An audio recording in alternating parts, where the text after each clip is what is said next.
Я приветствую вас, дорогие друзья, уважаемые гости и подписчики моего канала. Дмитрий Корнейчук, украинский политический эксперт, со мной на связи. Дмитрий, здравствуйте. Да, добрый день. Дмитрий, начать наш разговор я предлагаю с очень внутреннего и подземного. В журнале The Times вышел материал о том, как год уже функционирует, живет секретный бункер президента Украины. И поражает, как бы не сколько обстановка, не сколько там какие-то детали, а сколько слог, с которым британцы пишут и описывают все происходящее. Что нет там ни света, ни связи, фонарик, секретность. А вот действительно, вот к годовщине войны подобных материалов становится больше и больше. На что вы обратили внимание вот в этом материале и вообще в этом символе бункера Зеленского? На самом деле, во-первых, меня всегда очень, я не скажу веселит, но всегда удивляет, да, как западные СМИ пытаются показать роль президента Зеленского во всем происходящем. То есть для меня героями войны, то есть теми, кто действительно в течение года останавливает российское наступление и вообще борется с российской агрессией, являются люди, наши военные, простые украинцы, все, кто поддерживает армию, ну то есть наш народ. То есть для меня борется с Путиным наш народ. Но нам постоянно навязывают картинку того, что есть лидер этой всей борьбы. Вот без него бы, мы бы сдались бы уже давным-давно, проиграли бы и так далее.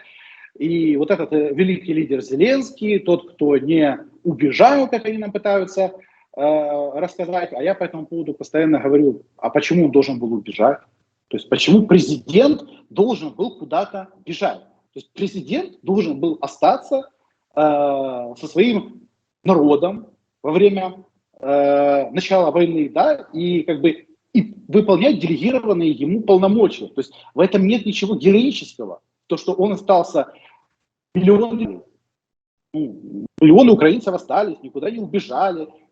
Кому-то не повезло, кто-то попал под оккупацию, сотен тысяч дома уничтожили, пошли сотни тысяч родину защищать, но при этом никто не говорит о том, что вот они великие герои. Нет, у нас есть герой, который остался в Киеве, в бункере. Хорошо, роль президента, да, допустим, конечно, он должен был находиться в бункере, чтобы его как лидера государства там не убили. Хотя у меня большой вопрос, собирался ли это кто-то делать, особенно после недавнего интервью бывшего премьера Израиля Беннета, который рассказал достаточно любопытные вещи о том, как через него договаривались о персональной безопасности для Зеленского с Путиным. И скажу так, что я никогда не поверю, что подобное бы интервью Беннет дал бы без согласия Соединенных Штатов. Поэтому, знаете, у меня по-прежнему большой вопрос, для кого война была более неожиданной и для кого она оказалась более фатальной. Для простых людей, которым до последнего рассказывали о том, что не стоит паниковать, никто не нападет, и там будем шашлыки есть и дальше, да? Или для президента, который, предположим, что он не знал о том, что война будет, да, но дальше он оказался в защищенном бункере под охраной. А я напомню, что это бункеры еще советские, которые строились на случай ядерных ударов. Я за президента не переживал. Я, конечно, понимаю желание западных СМИ показать героя, о том, как он там страдал, о том, как ели все мивину в первые там недели, месяцы войны и так далее, и прочее, прочее. Но, опять же, героического здесь. Да, он молодец, он остался в Киеве, но он и должен был остаться. Да? Нет, мог бы переехать дальше во Львовскую область. И такие варианты были, тогда ходили. Ну, я думаю, что раз не переехал, значит, наверное, он что-то знал, и поэтому никуда не переехал. Поэтому, когда мы, кстати, говорим про западные СМИ, вот про то же издание Times. Time, то помимо вот одновременно с вот этой вот публикацией «Тяжелая жизнь в бункере», которая вышла, да, вышла другая, ну там, британских СМИ публикация, на которую я обратил внимание практически одновременно, да, о том, что Украине к обещанному весной контрнаступлению, которому нас, ну, как бы принуждают, по сути, да, Соединенные Штаты, которые постоянно говорят о том, что вы должны идти в контрнаступление, потому что там окно возможностей, и там у них все куда-то там уменьшается и так далее, да, из обещанных танков, там, 300, там, сколько они нам обещали, да, мы получим в лучшем случае, да, получим штук там 60, это если нам повезет. Вот на то, что я бы другое обращал внимание, да, то есть нас толкают на контрнаступление без необходимого оружия, ну, а одновременно с этим, чтобы мы на это не особо там обращали внимание, нам рассказывают, ну, а, кстати, вообще у вас президент герой, там, вот он молодец, в бункере у него там тяжелые будни и так далее. И опять же, сейчас на Мюнхенской конференции глава МИД Евросоюза Боррель говорит о том, что, ну, как бы, это все хорошо, что вы аплодируете Зеленскому, хлопаете в ладоши, да, но давайте, может, меньше аплодисментов, а больше боеприпасов, банальных боеприпасов, которых сейчас, опять же, не хватает на фронте. И, понимаете, мы живем в какой-то параллельной реальности.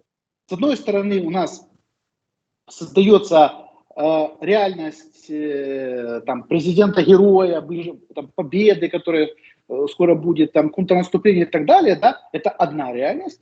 А есть другая реальность, которая с последних сил держим оборону в Донецкой области, боеприпасов не хватает, обещанных танков никто не дает, ПВО обещанного никто не дает, РСЗО обещанного никто не дает, дальнобойных снарядов обещанных никто не дает, но вы идите в контрнаступление. Вы идите, атакуйте, отбивайте свои земли, а если вы не хотите идти в контрнаступление, или если оно у вас не получится, да, ну что ж делать, да, мы на Западе сделали все, что могли, так что давайте уже садитесь за стол переговоров и, по сути, отдавайте Путину все, что ему надо. Вот это вот, знаете, вот, две параллельные реальности, в которых мы живем, и, к большому сожалению, власть наша, вместо того, чтобы развенчивать эту реальность, да, подыгрывает этой параллельной реальности. А мы уже помним, чем подобные подыгрывания закончились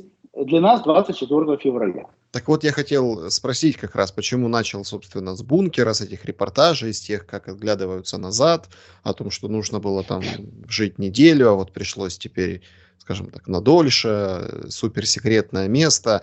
Это вот, ну, определенные воспоминания, да, того, как было. Сейчас просто у нас период, когда тоже многие говорят о каких-то там решительных больших наступлениях, заходов с разных сторон, гуляют самые разнообразные версии, что случится вот на годовщину.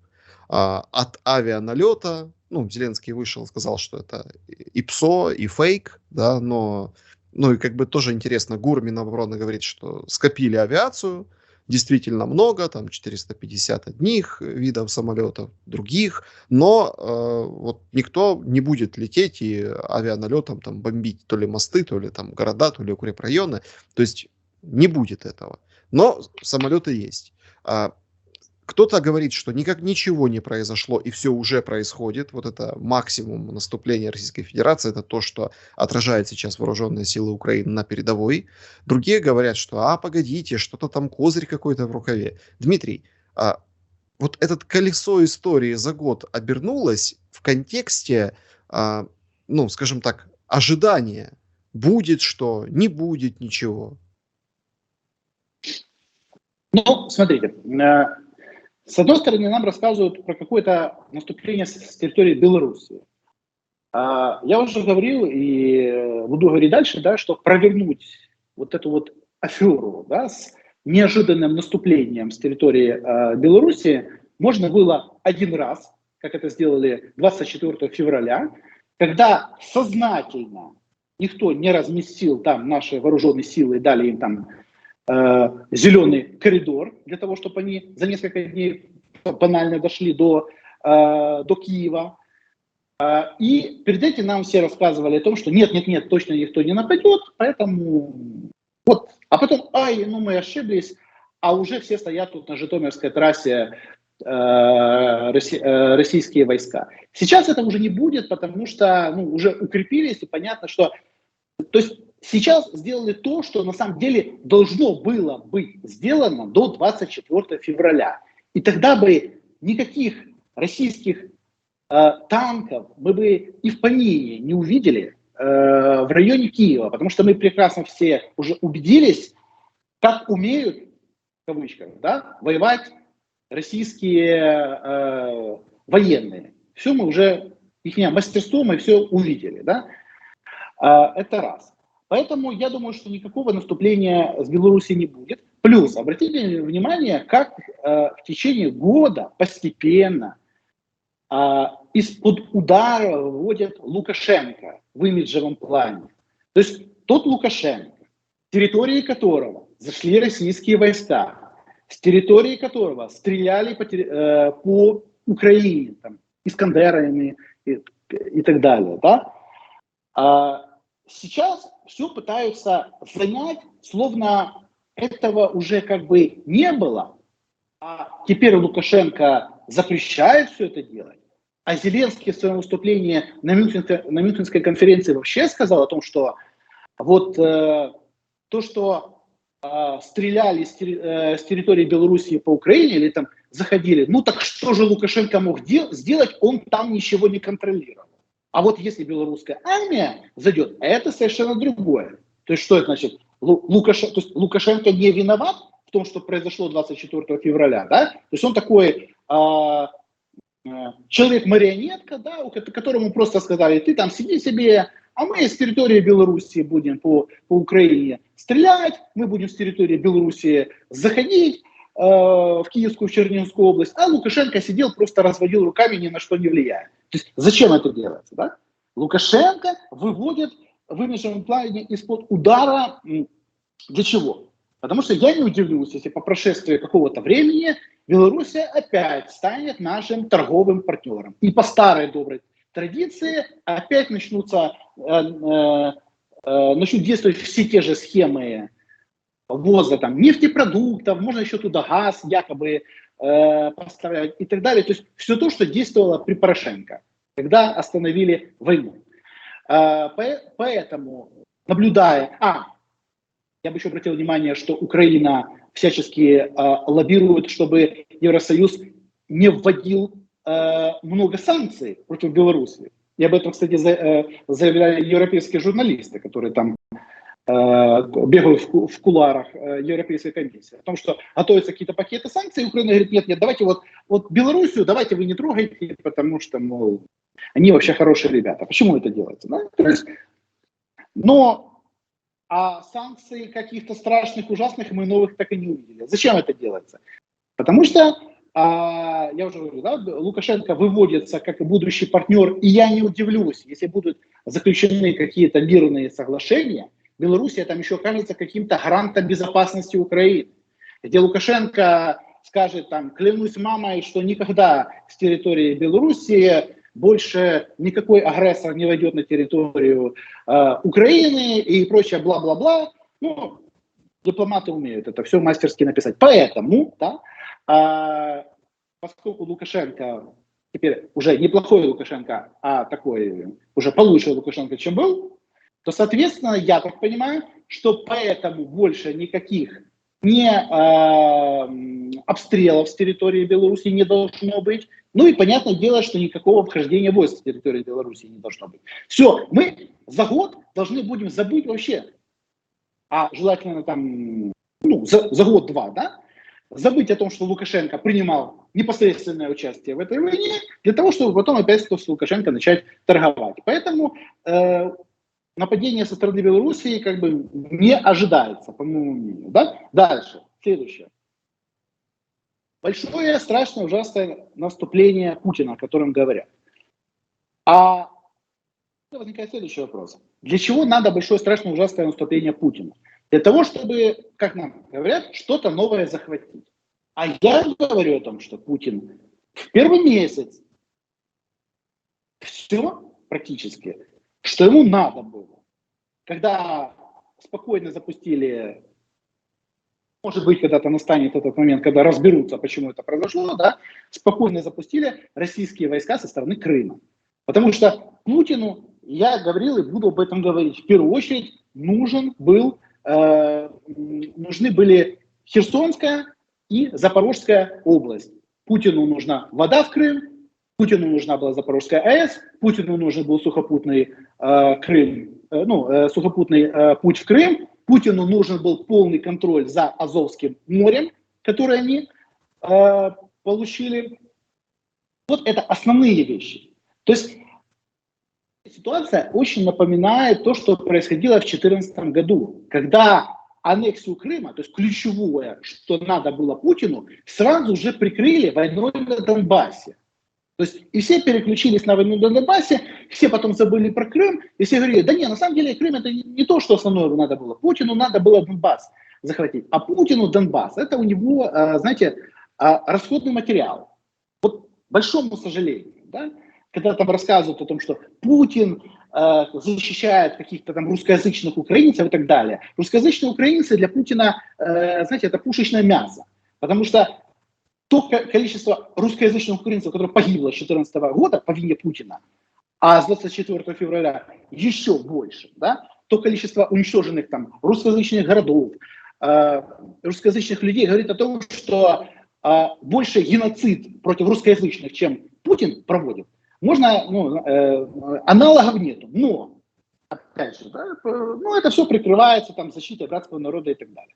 Поэтому, возвращаясь к наступлению, Путину надо удержать то, что он захватил. Это ключевое для него сейчас. Почему я говорю о том, что Москве надо заморозка войны? И почему там российские войска тоже по договоренности с американцами отходили с правого берега Днепра на левый?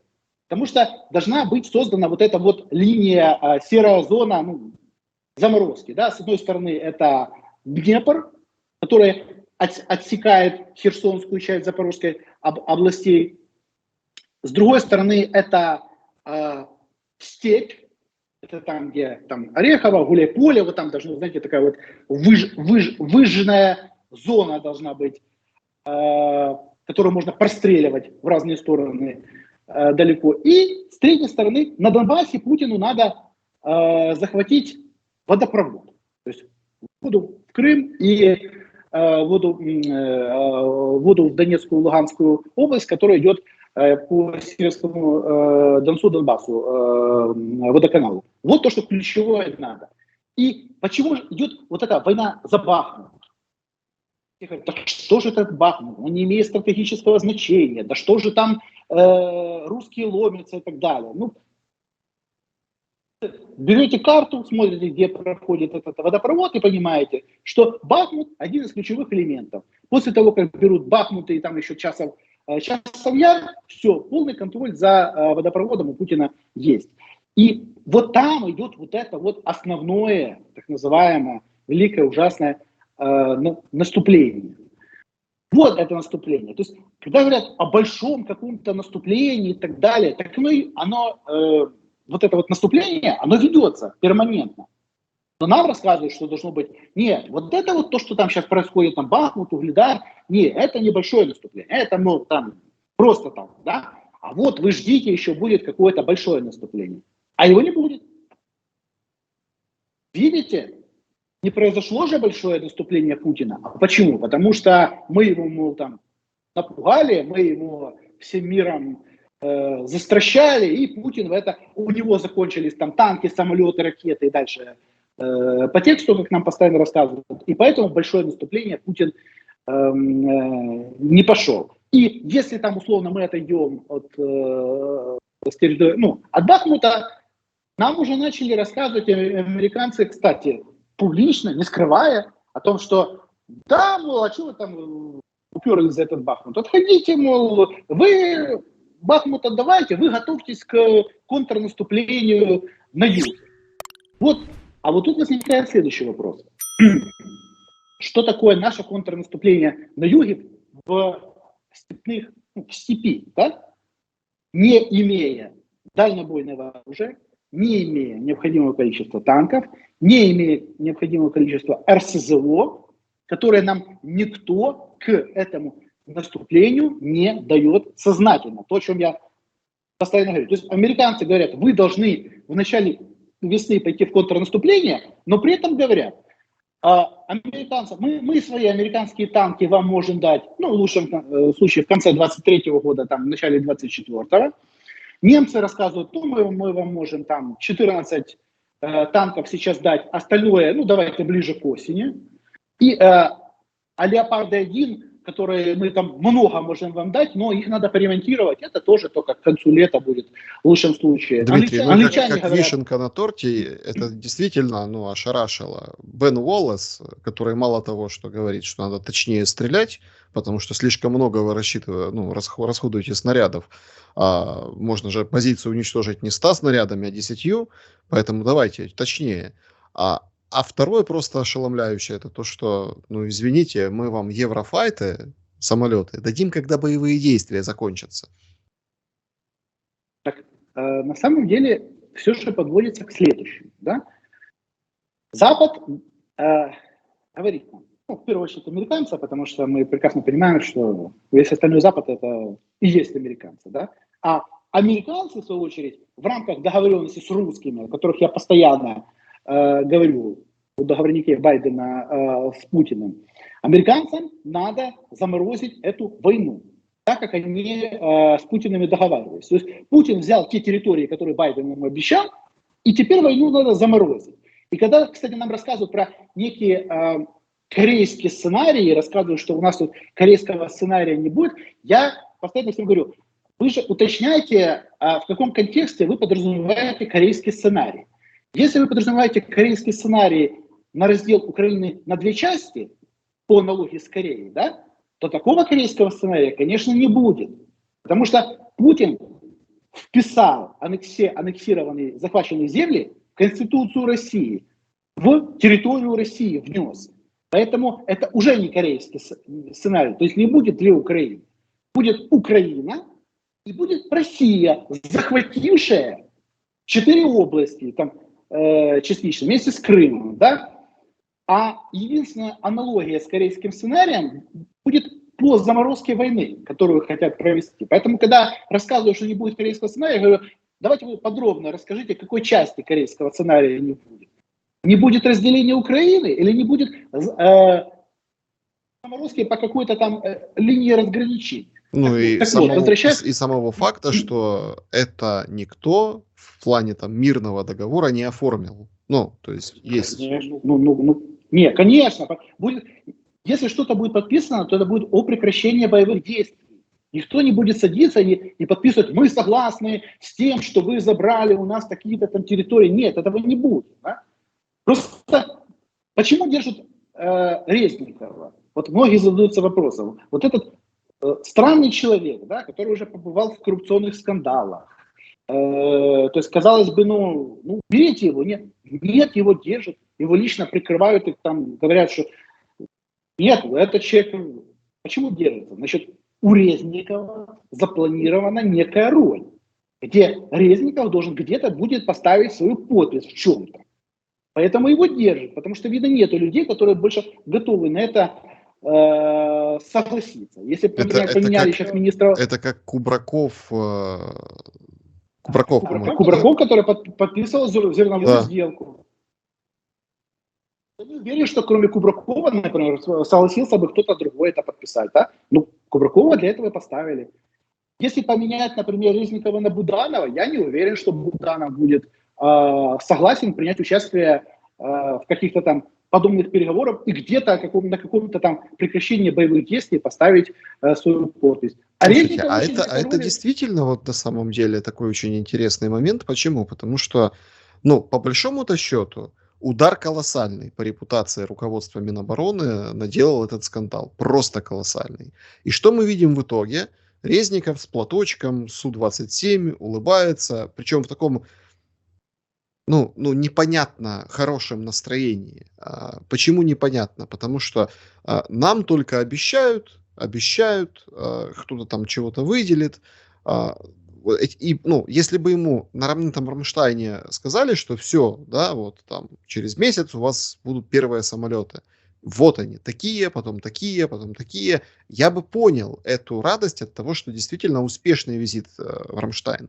А так мы не можем его назвать неуспешным, потому что пакеты помощи пойдут, и пакеты серьезные, там боеприпасы, там, скажем так, расходники и серьезное укрепление.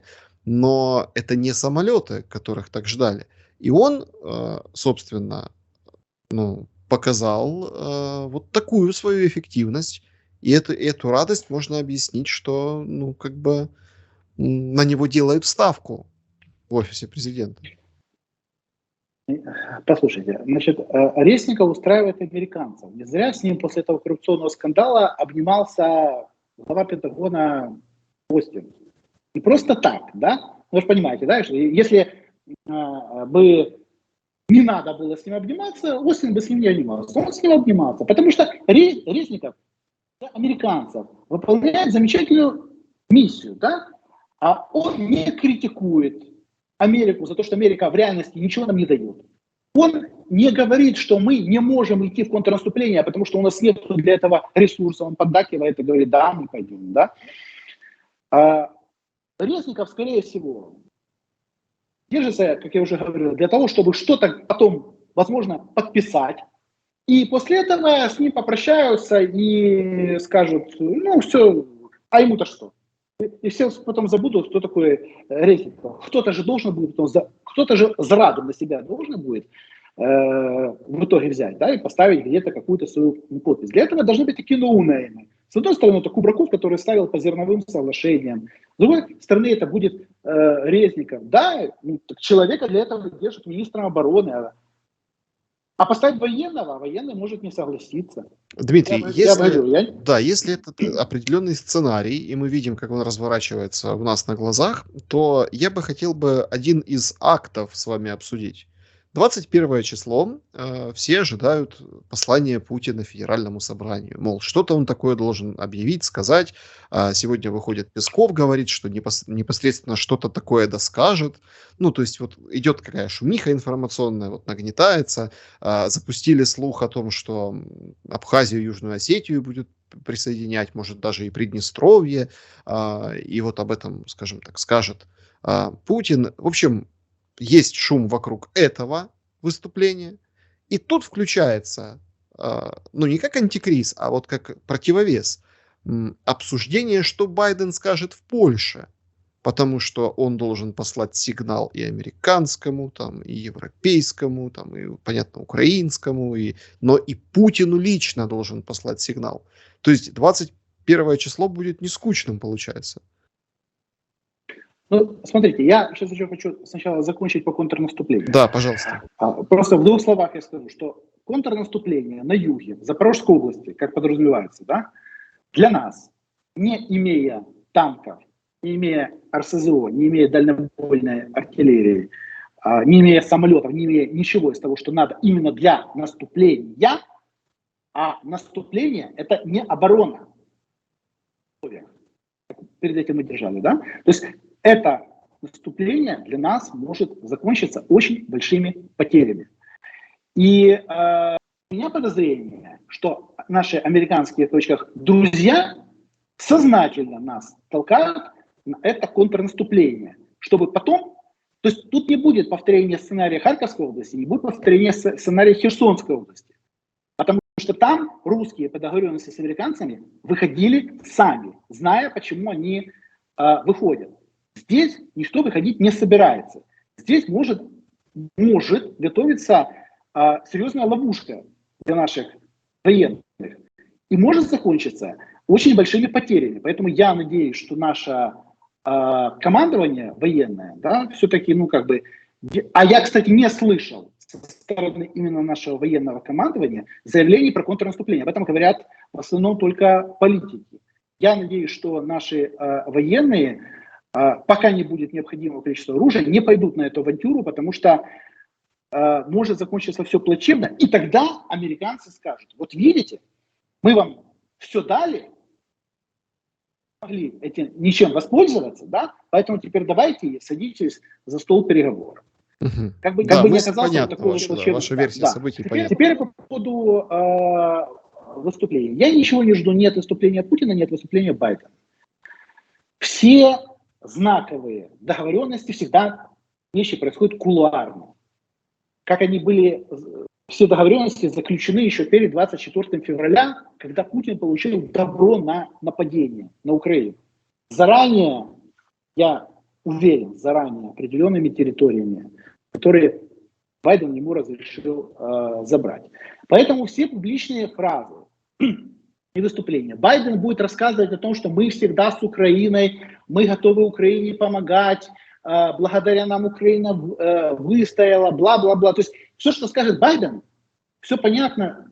Точно так же, как Путин будет на свою аудиторию рассказывать о том, что цели СВО практически выполнены, мы защищаем наших там русскоязычных братьев и прочее, бла-бла-бла, мы воюем против НАТО, мы воюем, если бы мы не начали свою специальную военную операцию, то ночью бы 24 февраля Украина и НАТО на нас напали, короче, то есть все эти стопки, то есть ничего знакового, то есть какие-то знаковых вещей, истории из серии там, я останавливаю войну или мы садимся за стол переговоров, никто говорить не будет. Я уже понимаю, что все товарищи решили устроить, знаете, эту финальную какую-то бойню. То есть вот получается пинками Украину усадить за стол переговоров. Все равно сопротивляются. Да? Значит, мы вам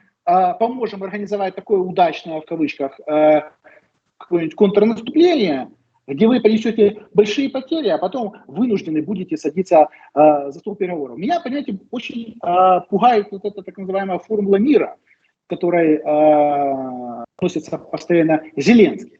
Потому что у меня такое подозрение, что есть два варианта текста этой формулы мира. Так, очень интересно. Для нас, которую нам постоянно рассказывается о том, что Украина должна выйти на границы 91 года, отбить все территории, Путин должен пойти под трибунал, Россия должна выплачивать какие-то контрибуции, а есть какой-то другой вариант вот этой вот формулы мира, которая обсуждается там в Вашингтоне, в Лондоне, там, в Париже, в Берлине и так далее. Я подозреваю, что именно вот в той формуле мира, которую от нас скрывают, там обсуждаются те вещи, которые должны будут в дипломатическом плане прикрыть заморозку войны. Потому что ключевое надо Путину и Байдену, его партнеру, да, и Западу, которому, не всем это надо, да, им надо остановить войну на текущих позициях. Да.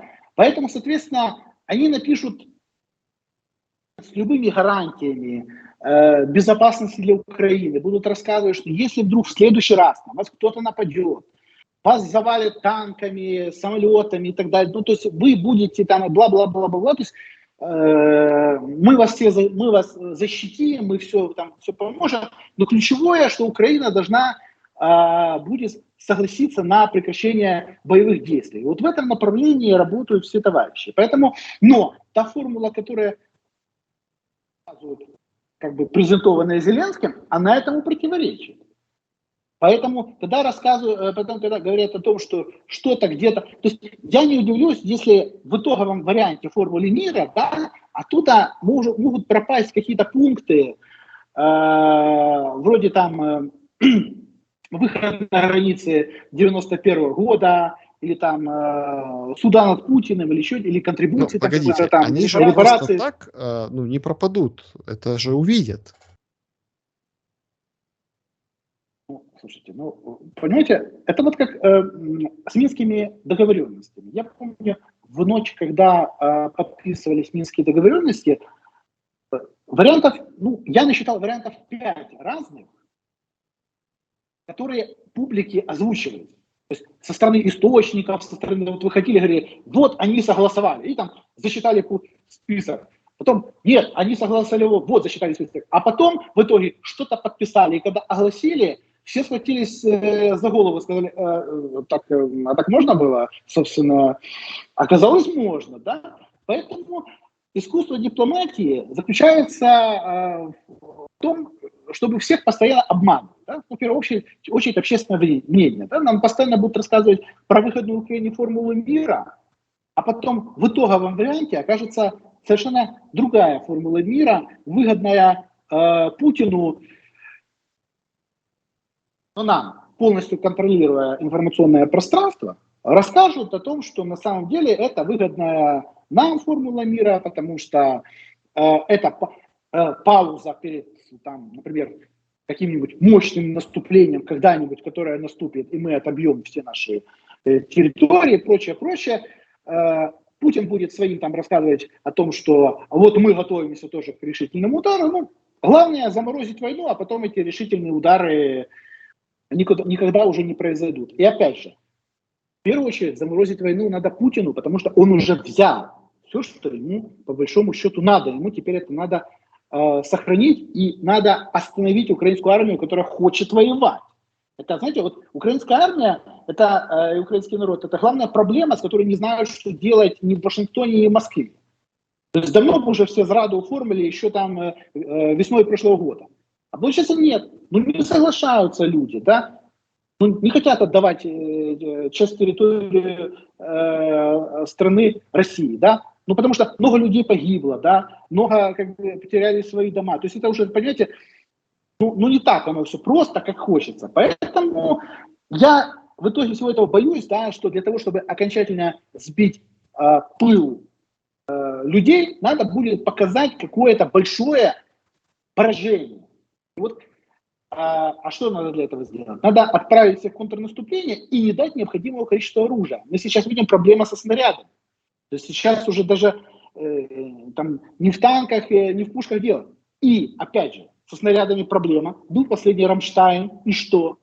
После этого Рамштайна мы что, увидели увеличение количества поставок снарядов? Нет. Они рассказали о том, что да, проблема есть, мы будем в этом направлении работать, надо что-то делать, бла-бла-бла. То есть ладно бы нам говорили, там, контрнаступление готовится, там, например, на конец лета, да? До этого времени Украина получит все необходимое количество там, военной техники, запасется снарядами и так далее, и тогда начнется контрнаступление. Нет, они говорят, в начале марта вперед побежали в контрнаступление. Это у вас окно возможностей. Не скрывают такие вот, как генерал Билли, глава американского генштаба. Тот вообще говорит, да, о том, что я вот не верю ни в победу ни Украины, ни России, все равно все закончится в итоге переговорами. Ну, то есть тут нас тоже с этой стороны заставляют садиться за стол переговоров. Поэтому как бы ситуация на самом деле сложная, но опять же, понимаете, а что такое победа и что такое поражение в итоге определяют средства массовой информации и то, как они это подадут.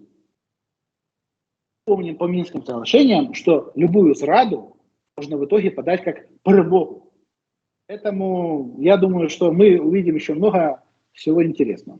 Вы знаете, как бы понятен расклад, который вы, скажем так, ну вот, обрисовали, но есть же на Мюнхенской конференции безопасности и абсолютно противоположное мнение. Вот Сунак вышел, говорит, что и Крым надо вернуть, и все дать, удвоить помощь, и вообще не надо бояться там дефицита оружия в странах Запада, ничего страшного, наклепаем новое, если есть, передаем.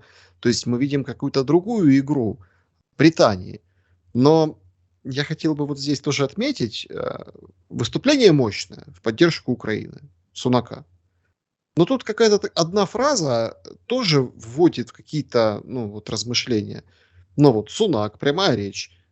В марте зерновая сделка должна быть продлена. Так если мы вот ближайший момент, там, ближайшие месяцы переломного, скажем так, момента контрнаступления идем вперед, возвращаем Крым, нам удваивают всю помощь. Зачем зерновая сделка?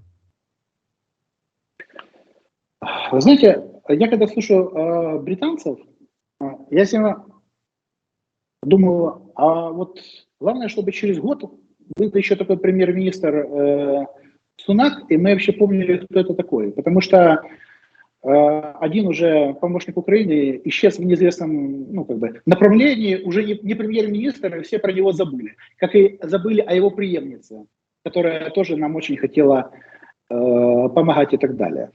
А реальную помощь Британии уже все увидели. Из 14 обещанных танков под наше контрнаступление, куда они нас тоже толкают вместе с американцами, они дают 4 штуки. Ну все. Вот цена всем словам. Понимаете, в чем проблема? Что говорят они много и красиво, и в первую очередь они говорят на свою аудиторию. А в реальности никто ничего не дает. Нет никаких ленд-лизов обещанных. Ну, я вспомню, в какой радости все бились, когда Байден подписал закон о ленд-лизе. Сейчас нас завалят американским оружием, мы всех поборем. Мы ничего по ленд-лизу не получили. С хаймерсами тоже уже закрыта тема. Никто нам больше хаймерсов не дает, кроме тех, которые нам давали осенью. Вы обратите внимание. Нет хаймерсов больше. Все, не дают хаймерсам. Ну вот. И так со всем. Дмитрий, очень... Не, я просто хочу сказать о том, что я постоянно людей призываю, говорю, вы меньше слушайте слова, вы больше следите за делами. Дела показывают реальные намерения. То есть, если не дают оружие, значит, задача, чтобы это контрнаступление или А, не состоялось, или Б, превратилась в ловушку или в какую-то бойню украинской армии. Вот так это. Вот так это надо читать между строк.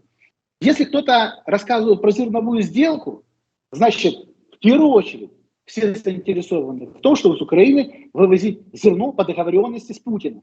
Потому что когда нам рассказывают про зерновую сделку, я напоминаю, зерновая сделка – это договоренность с Россией.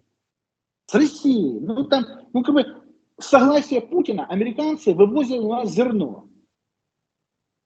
Дают на это согласие. Значит, взамен на что-то, а не просто так, он такой хороший парень дает американским транснациональным корпорациям вывозить миллионы тонн зерна, кукурузы, подсолнечника и прочего с Украины. Нет. Значит, взамен он что-то получает.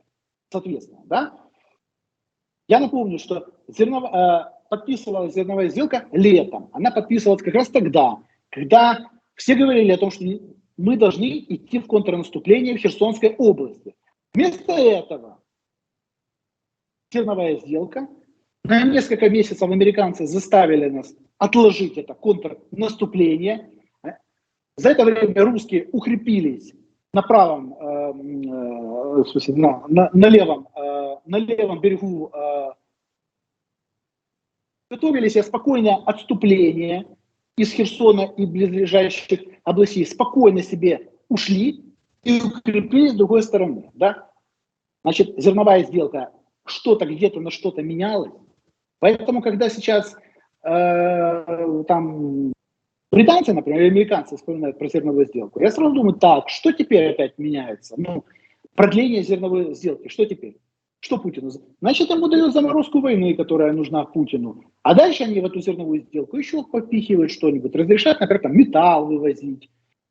А Путину, соответственно, дадут возможность авиакопровод, например, из Тольятти запустить, для того, чтобы вывозить можно было химудобрение с Одесского порта. То есть в реальности постоянно проходят какие-то кулуарные договоренности. И по большому счету большинство сценариев того, что происходит, уже определено. Только мы власть это понимает, потому что без нее эти сценарии крайне сложно реализовываться. Да? Но большинство украинцев еще просто до конца не понимает, что происходит.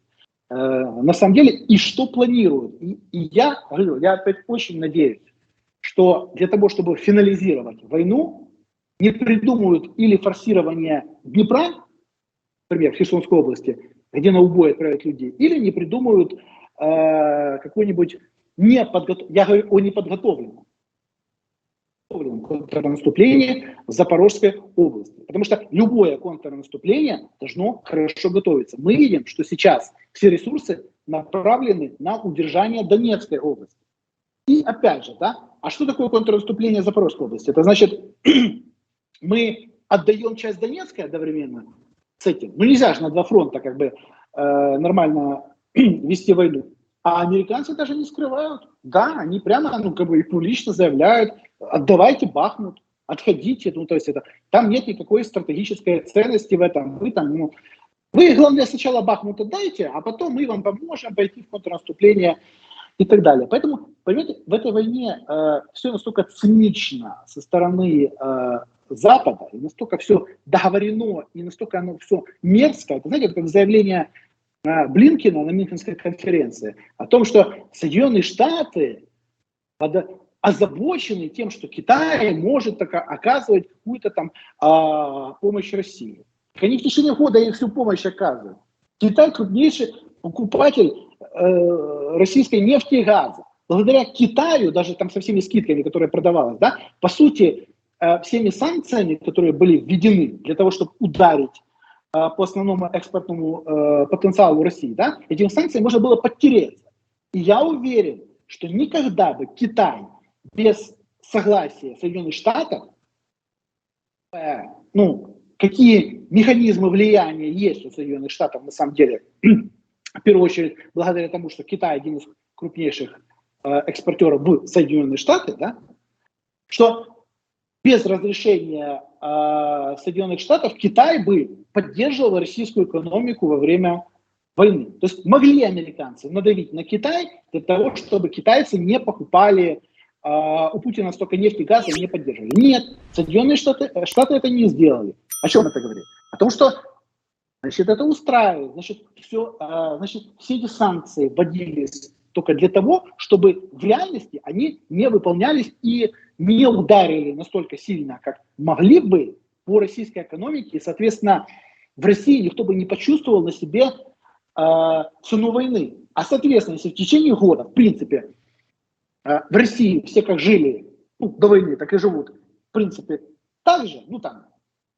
если куда-то летать и так далее, да, то Путин может войну и год, еще год продолжать, и 2, и 3, и дальше. Его, в принципе, это устраивает. И американцы ему это помогают. В отличие от Украины, где мы тут из последних сил трепыхаемся в полумертвой экономике, получаем кредиты у Запада, которые надо будет возвращать. Потому что никто просто так бесплатно не дает. И не зря сейчас уже пошли разговоры о том, что пора бы восстанавливать экспорт электроэнергии в Европу. Так, какое? Это что значит? Это значит пора на Запад гнать дешевую украинскую атомную электроэнергию, тем самым возвращая те кредиты и военную помощь, которую, например, нам давала Европа. То есть никто просто так ничего не дает. То есть альтруистов нету на Западе по одной простой причине. Потому что Европа знает, что им эта война не грозит. Поэтому они сидят себе совершенно спокойно. И когда там рассказывают о том, что для НАТО, для Европы, Украина там передовая войны с Путиным, нет, мы не передоваем. Потому что они спокойны, они знают, что Путин воевать будет в Украине, там, в Беларуси, если вдруг, да, в Европу Путин не пойдет. Ему не надо там ничего. То есть, потому что согласованы те земли, которые он должен забрать. Поэтому они сидят себе спокойно там в Европе, сидят себе спокойно в Соединенных Штатах и не переживают из-за этой войны. Они, наоборот, теперь нам, ищут гайки для того, чтобы эта война скорее заканчивалась. А почему скорее заканчивалась? Потому что в этой войне заранее все определено. И все, что надо, уже все взяли, все уже согласовали. Значит, теперь надо эту войну заканчивать. А то, что Украина еще трепыхается, мы вам еще сильнее гайки затянем. Значит, мы вас уже оставили там без боеприпасов, да? Ведь мы воюем ровно столько, сколько у нас есть боеприпасы, которые нам поставляют. И мы уже видим, что их становится все меньше, меньше и меньше. Почему это происходит? Не просто же так. То есть нам прямо говорят: ребята, молодцы, вы сопротивлялись и так далее. Но большие дяди решили, да, что часть ваших территорий отходит кому-то другому. И как бы мы за вас рады, что вы готовы биться до последнего, но мы вам помогать не будем, поэтому садитесь за стол переговоров с Путиным. Ну, понимаете, оно цинично, ну так устроен мир, да.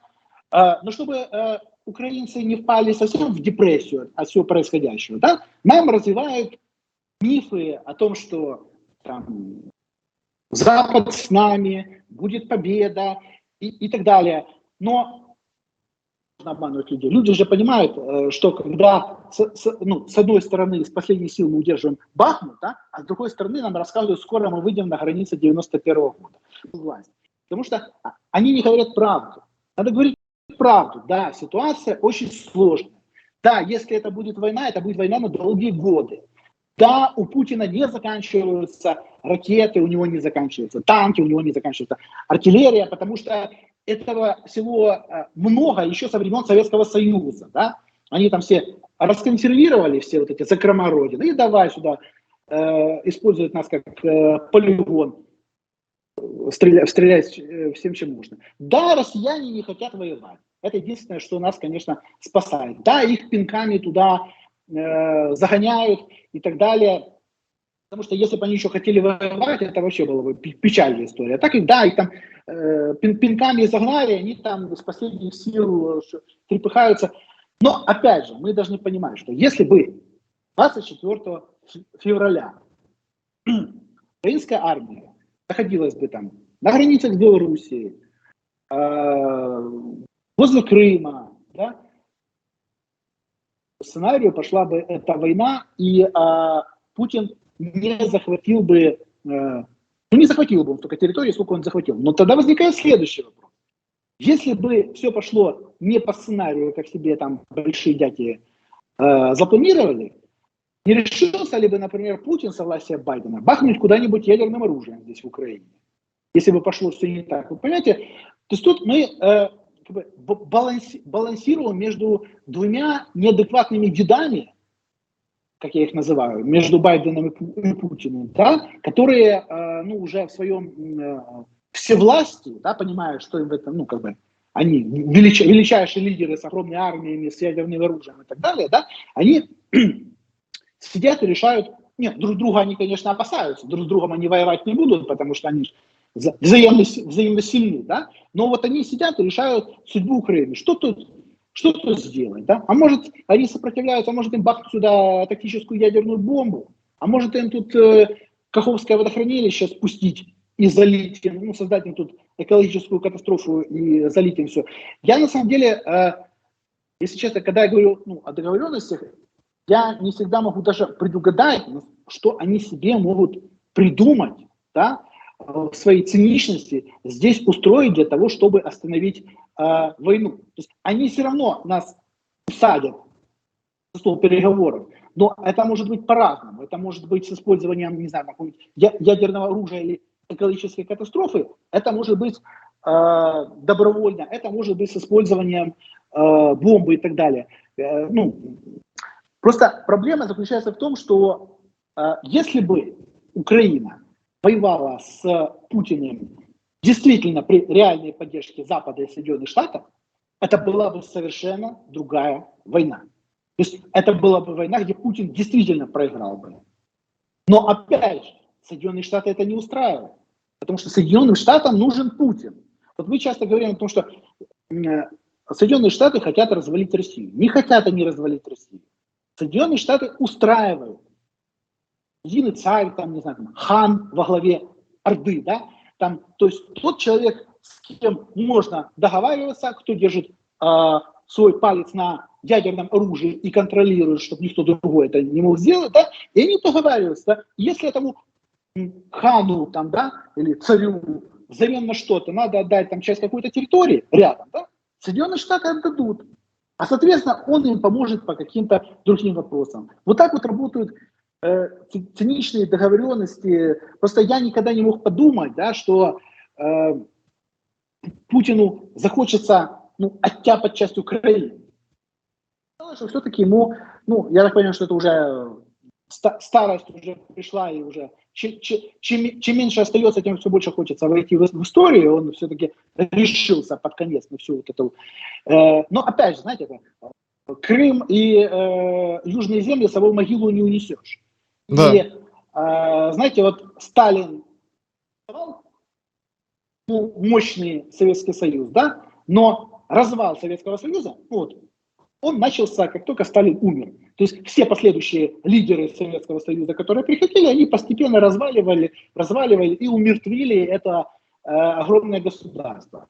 Поэтому я так понимаю, что Путину грустно, потому что он-то создает вот это, он пытается быть собирателем земель, да, но те, кто придут после него, я не удивлюсь, если надо будет, да, и Крым могут отдать, и все захваченные территории могут отдать в рамках там каких-то договоренностей. Поэтому, знаете, захваченные земли с собой могилу не утащишь. Но опять же, проблема заключается в том, что если бы с Гитлером боролись так, как вот сейчас с Путиным, да, то Гитлер бы захватил бы все, что ему надо было, и сейчас была бы совершенно как бы другая история.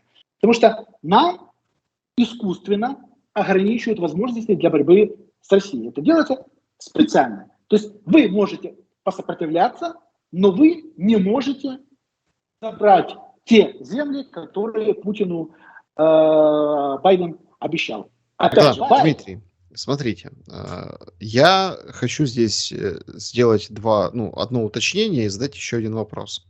Уточнение по поводу Молдовы. Там сегодня митинг, и это очень интересная интрига. Уже второй раз Зеленский, демонстрирует, что он игрок в этом вопросе. То есть документы, передали Санду, потом он в который раз, выступая, говорит о том, что есть планы по дестабилизации Молдовы. К чему все идет в этом направлении? И действительно ли, есть какой-то, такой резкий, неожиданный план переворота, который ухудшит положение Украины, и вот это вот разрабатывает Кремль, а Зеленский вынужден вместе с украинскими и западными спецслужбами быстро сейчас действовать, чтобы этого не произошло. Я, если честно, до сих пор не могу понять, что они имеют в виду, кто там должен готовить переворот, какая итоговая суть этого переворота. То есть Кремль готовит переворот в Молдове. Ну и дальше. Переворот должен закончиться чем-то. Да? То есть надо привести тогда к власти каких-то, не знаю, там, пророссийских политиков, которые должны будут что-то сделать. Нету там таких пророссийских политиков, откровенно, которых можно привести к власти. Нету там настроения в Молдове присоединяться к России. Нету. То есть у меня такое ощущение, что вся эта вот история с Молдовой, она постоянно, понимаете, нас отвлекают от тех сценариев, которые происходят вокруг Украины. Поэтому для того, чтобы мы не следили, чтобы мы меньше смотрели там на Донбасс, мы меньше думали, почему нам дают мало оружия, мы меньше размышляли там об успешности потенциального контрнаступления и прочее, да, нам постоянно вбрасывают какие-то вот истории где-то, где мы победили Путина. Вот мы Путина победили в Молдове. Путин хотел там совершить переворот, соответственно, мы получили тайные документы, мы там его остановили, Молдову Путин не захватил, ура, это еще одна перемога. Не знаю, наверное, это кого-то должно порадовать, может. Молдова, может, сейчас должна еще попросить под это дело каких-то там денег у Евросоюза. Или сказать, что раз уж нас хочет Путин захватить, давайте мы как-то с Румынией интегрируемся более сильно. Но, понимаете, в тех вопросах, где реально на территории Молдовы залетает, например, российская ракета, Румынии, там все говорят, нет, это не российская ракета, это ракета украинских ПВО. Или на нашу территорию не залетала российская ракета. Вы понимаете, да? То есть там, где идет реальное соприкосновение с Россией по каким-то там болезненным вопросам, там все, значит, отворачиваются, делают вид, что этого все не произошло. А там, где какой-то фейковый госпереворот, который должен был бы быть победили. Там мы все победили Россию. Я опять же говорю, что суть, что такое контроль за информационным пространством и суть политтехнологии, да, по отвлечению внимания. Она заключается в том, что постоянно в информпространстве должно быть что-то происходить, какой-то движняк для того, чтобы люди не следили за главным, да, потому что а то вдруг люди начнут задаваться какими-то вопросами, к примеру, вот так как нам сказали, что Путин не дали Путину захватить Одессу. А я не уверен, что Путин хотел захватывать Одессу. Почему? Я не знаю, зачем. А почему? Потому что там черноморские порты. Потому что через черноморские порты все свое зерно возят американцы. А как бы работала эта схема? Она бы не работала. А что это? Я думаю, что просто Байден ему сказал, что какая Одесса?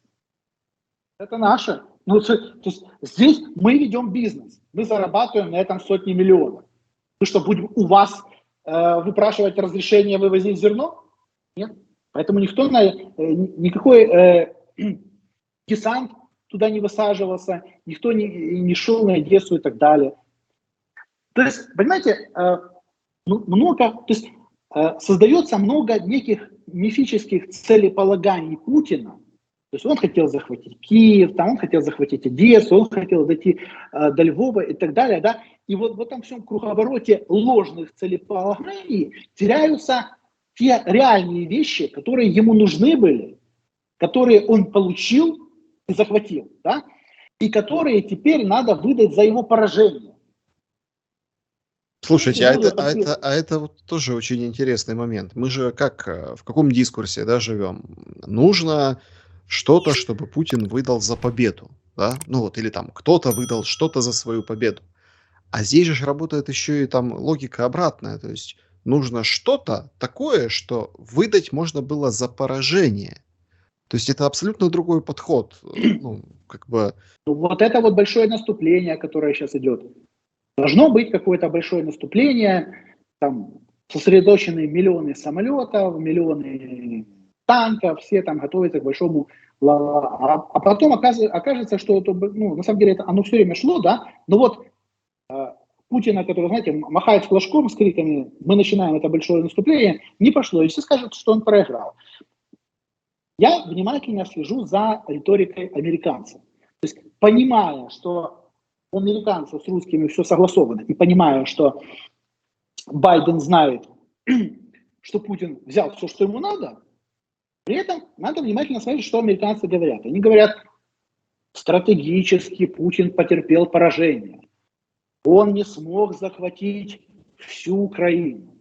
Он не смог русский мир тут принести и так далее. Он потерял большую часть своей армии и прочее, прочее. То есть Байден навязчиво подводит всех к мысли о том, что поскольку Путин проиграл, в кавычках, да, благодаря Байдену великому, который тут всех остановил, то есть это не украинский народ, не украинская армия, нет, это Байден великий Байден поборол Путина, да, то, соответственно, поскольку Путин уже, можно сказать, репутационно потерял, он слабак и так далее, бла-бла-бла-бла, то в принципе, можно с ним договариваться, потому что это уже не сильный Путин, который захватил все, что ему надо. Это слабый Путин с закончившимися ракетами и так далее. В свою очередь... Это как Камала Харрис, что все, НАТО сильно как никогда, Россия ослаблена, то есть то, что она в Мюнхене говорила, да? И аналогичная зеркальная риторика идет на российских каналах для россиян, где рассказывается о том, что мы бы, конечно, могли захватить все до Львова и так далее. Но вы же посмотрите, что делается. Мы же воюем не с Украиной. Мы же воюем с НАТО и американцами. Мы же воюем, там у них столько оружия, что просто у них оружие больше, чем у всей российской армии. У них там все в хаймерсах, у них далеко ракеты, у них там уже практически ядерное оружие к ним завезли и так далее. Поэтому... Да, вот контейнер сейчас все обсуждают, но мы с вами не стали обсуждать, потому что, это... давайте так. Это рассчитано на российского потребителя, да. То есть, и что заключается, то есть у Путина год поясняют целенаправленно это делается, да, и даже, кстати, они же не зря на свои ток-шоу запускают этих зрадофилов, которые говорят: эй, мы думали, что у нас такая могучая армия, оказалось нет, когда мы столкнулись с американцами в Украине. То есть Путин подводит свой народ, там, свою аудиторию к тому, что, мол, могли бы взять питание, да?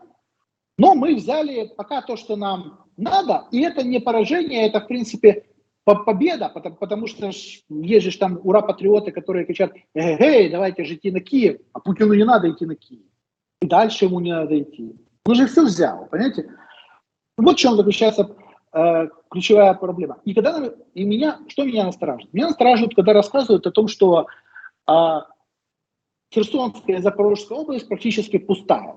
Говорят, что там все русские практически уже ушли чуть ли не до Крыма, копают там траншеи в районе Армянска и так далее. Вот это меня настораживает. Я в это не верю. Я понимаю, что такого там на самом деле нету. Никто никуда не отходил и там готовится к потенциальному наступлению, если оно будет. Но нам рассказывают совершенно другое. О том, что там свободно, заходите, там прямая дорога на Крым, идете себе спокойно, там через Мелитополь, там никого нету, все спокойно, идете себе дальше. Вот это напоминает большую ловушку, в которую, я надеюсь, мы не попадем. Ну, на самом деле, да, многое в этой войне пошло не по плану. Да, они не собирались эту войну растягивать на год. Она была рассчитана там, максимум на несколько месяцев и прочее. Да, пришлось там некоторые сценарии пересмотреть и так далее. Но в целом глобальный сценарий по территориям, которые Путин взял и которые ему были обещаны, не поменялись. Меня просто настораживает, что для того, чтобы остановить украинца, могут сделать какую-то очень большую гадость. Да, понятно. Друзья, вот этого я на самом деле опасаюсь больше всего. Друзья, пожалуйста, напишите, что вы думаете. Достаточно такой основательный и подробный у нас разговор по этому поводу. Но здесь есть неожиданный поворот, Дмитрий, которым бы я хотел закончить. И, на что-то выйти. Понятно, там, премьерка Италии 21-го здесь, Байден там, Зеленский с Байденом почему-то не встречается, по крайней мере, так говорит Белый дом, хотя польские СМИ говорят, что, Байден же очень близко, фактически там в передовой, почему бы не встретиться с Зеленским, но планов таких нет, все задумываются, почему. Путин выступает. А тут объявление Ван И, как-то вот действительно на него смотришь по-другому. Китай выкатит свой мирный план решения ситуации в Украине. Вот где интересно будет. Чего от него ждать? Каким будет этот китайский мирный план, который объявят 24 февраля? Смотрите. Значит, есть три крупных геополитических игрока. Да? Это Соединенные Штаты, Китай и примкнувший к ним Путин, который все равно более-менее геополитический игрок, как бы его там все не списывали со счетов. Да? Войну в Украине никогда бы не начали не только без согласия Соединенных Штатов, но и без согласия Китая. Кстати, и все мы прекрасно помним, почему вдруг переносились даты в связи с Олимпиадой, которая в Китае проходила, наступление и так далее. То есть мы сейчас живем в таком мире, что не начинаются войны просто так. Да? То есть кто-то дал согласие. Значит, Китай давал согласие, Соединенные Штаты дали согласие Путину. Да. Соответственно, слушайте, на самом деле, если вы сейчас закончите, просто это звучит как какой-то, просто переворачивается. То есть все согласились с тем, чтобы Путин напал на Украину. Вы тоже в который раз повторяете. То есть со всеми все было согласовано, все сказали, Путину можно. Да, потому что они сказали можно. Да. Понятно, что Путин не рассказывал им, что тут будет бойня, что тут будет. Путин ему рассказал, что за 3 дня мы введем парадным образом войска, все одели торжественные, все одели эти кителя, да, нас тут встретят с цветами, мы тут 3 дня поимитируем войну, потом они подпишут все, что надо, и на этом война закончится. Ну, вот такой был сценарий. Никто же не рассказывал, что это превратится в полномасштабную войну, что украинцы будут сопротивляться. Это то, что помешало сценарию. Но опять же, Китай, да? Китай в любом случае выступит одним из гарантов мирных договоренностей. Потому что какие бы там договора не заключались, кто бы что ни подписывал, в любом случае, скорее всего, их будут ратифицировать через Совбез ООН. Точно так же, как делали с Минскими соглашениями. И Китай, как член Совбеза ООН, должен будет по этому вопросу голосовать, потому что мы знаем, что там единогласное должно быть голосование для принятия решений.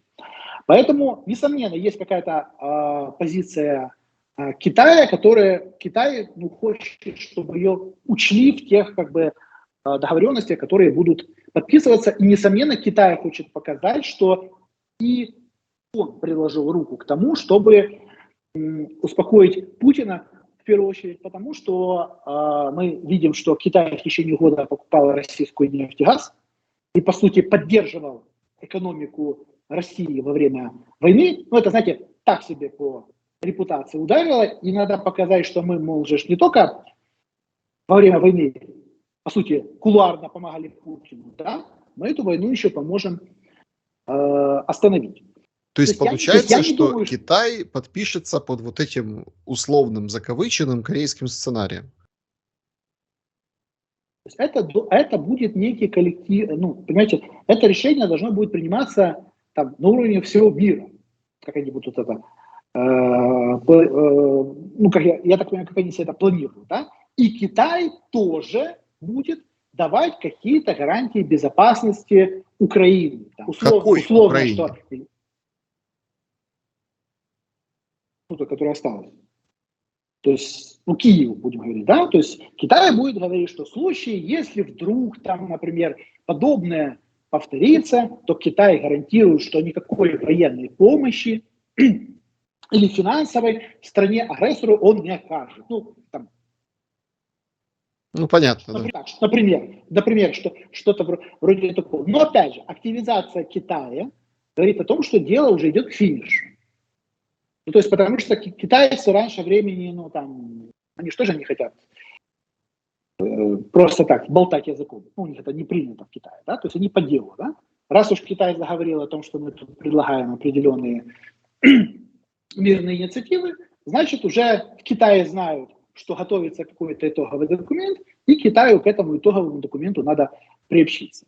Кстати, роль Китая, она же на самом деле во многих вопросах является ключевой. Например, ядерное соглашение по вопросу Ирана, которое было подписано в 2015 году. Тоже без Китая это соглашение не было подписано. Да, Трамп вышел с этой ядерной сделки, и Байдену надо новую ядерную сделку с Ираном заключать. Опять же, без Китая, как и без России, члены Совбеза ООН, заключить это невозможно. То есть, когда я говорю про договоренности геополитические, да, то ребята работают бартером. Вот так вот, понимаете, вот так вот устроена политика, да? Ты мне, я тебе по каким-то вопросам. Кто-то кому-то где-то помогает. Поэтому для меня Китай, активизация Китая является хорошим симптомом. Но опять же, это следующее, что документ, как я его называю, формула зрады, уже подготовлен. Все готово. Как остановить украинцев, которые не хотят сдаваться и не захотят согласиться на заморозку войны. Вот этот ключевой вопрос, над которым все бьются. Поэтому, решили, с одной стороны, мы будем давить авторитетом, то есть все должны будут, всем миром выступить за эти мирные договоренности. То есть это будет и Европа, которая нам помогала, и Соединенные Штаты, там и Китай выступит. То есть нам всем покажут, что видите, какие большие дядьки готовы за нас заступиться, если что. То есть, если потом Путин когда-нибудь нападет. Другое дело, что Путин уже взял все, что ему надо, да, вопрос риторически. То есть создается вот это вот масштабное сейчас международное давление на Украину с тем, чтобы усадить нас за стол переговоров. Мы видим пока что, конечно, не села за этот стол переговоров. Мы это все прекрасно видели в марте месяце прошлого года, что для них не вопрос. Но есть общественное мнение, есть военные, есть украинцы, да, то есть, и поэтому, значит, опять же, все договоренности, которые подписывать надо, уже готовы, давление международное уже есть, но еще надо что-то сделать такое в боевых действиях для того, чтобы украинский народ, понимаете, да? Да, махнул рукой, плюнул и сказал, горе оно синим пламенем.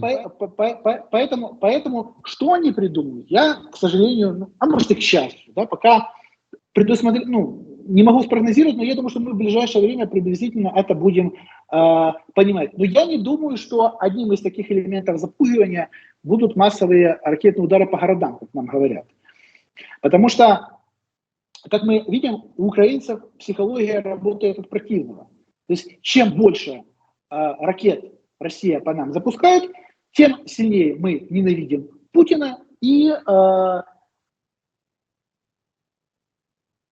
любую власть, которая готова после этого идти на переговоры. Да. Поэтому мы видим, как планомерно они начали уменьшают количество ракетных ударов. Нам рассказывают о том, что у Путина закончились ракеты, но я думаю, что это делается специально в психологическом плане для того, чтобы украинцы уже не так остро реагировали на какие-то потенциальные переговорные... Во время последнего... язык не поворачивается, последние атаки, да, потому что были же атаки в 2 раза больше, в 3 раза больше. Даже свет, там не пропадал во многих, скажем так, областях, там, где обычно пропадал. То есть мы видим, что совершенно изменился подход вообще к подобным ударам. А такой подход меняется тогда, когда все идет к каким-то договоренностям, и не надо, знаете, там, давить на болевые точки народа. Поэтому вот все почему-то ожидают, что 24 февраля у нас тут всех закидают ракетами и так далее, а я не вижу смысла я не вижу для Путина. Нет, конечно, можно знаково запустить куда-то ракету, например, там, в Минобороны, если не собьют, да, или там куда-то, не знаю, на Банку, и Грушевского и так далее. А смысл? То есть если ты готовишься к переговорам, накалять ситуацию, поэтому я не вижу, может там есть какой-то другой сценарий, может они запланировали на самом деле что-то другое, но я бы, да, как я себе вижу, да, я не вижу предпосылок для того, чтобы наносить какие-то, например, ракетные удары по Киеву или там бить по каким-то подстанциям, тем более мы прекрасно понимаем, что это все не работает. Опять же, я говорю, что стараются, видите, даже свет уже включили для того, чтобы запустили блоки атомных электростанций, для того, чтобы показать украинцам, что в принципе, видите, жизнь уже может потихонечку вернуться в нормальное русло. Это что же такая, знаете, идет психологическая подготовка людей к потенциальным, если что, переговорам. Потому что, видите, вот уже вы же, можете нормальной жизнью жить. Поэтому, если что-то мы там где-то подпишем, это же будет не зрада, это временное перемирие. Временная мера, да. Вы же обратите внимание, не зря все нам рассказывают о том, что вы получите там танки и так далее, а после окончания, или там самолеты, после окончания там войны. Вот, то есть говорят, к концу года мы вам все дадим, то есть подразумевается, вы тут весной, значит, подпишете какое-то там перемирие, а мы вам будем там потихонечку давать оружие для того, чтобы нам придумают. Для того, чтобы опять Путин не напал, или для того, чтобы мы там готовились к какому-то контрнаступлению. Но опять же, проблема, вот я просто теоретически это все рассуждаю, но много людей, которые, я знаю, там, воюют на фронте, военных, они не готовы к такому сценарию. То есть, никто не хочет соглашаться на зраду, потому что мы же понимаем, да, что если заморозка войны произойдет, то, по сути, все понимают, что это уже конец войны. То есть Ну никаких и уже гражданская война. никаких контрнаступлений и так далее не будет. Поэтому я не знаю, вот я говорю, что для меня самым вопросом таким таинственным, да, и неразгаданным остается, что же они придумают ужасного для того, чтобы все-таки вот это, знаете, повернуть этот выключатель именно на переговорный процесс. И я надеюсь, что, все-таки у них хватит ума не использовать никакого ядерного оружия, каких-то экологических катастроф. Я просто по аналогиям, да, помню, что в 2014 году для того, чтобы подписать первые Минские соглашения, мы все помним котел в Иловайске. И после этого сразу были подписаны первые Минские соглашения. Я надеюсь, да, что подобные сценарии у нас не запланированы, потому что вы же понимаете, что за всем этим стоят человеческие жизни, и не хотелось бы, да, чтобы ценой гибели тысяч людей, которые где-то могут попасть в котел, кто-то там решил свои политические вопросы. Но будем смотреть. Да, Дмитрий, я очень благодарен вам за ваше время и ваши мысли. Друзья, берегите себя, наблюдаем за ситуацией, пишите комментарии, как вы видите все происходящее. Добра и света традиционно желаю каждому. Увидимся.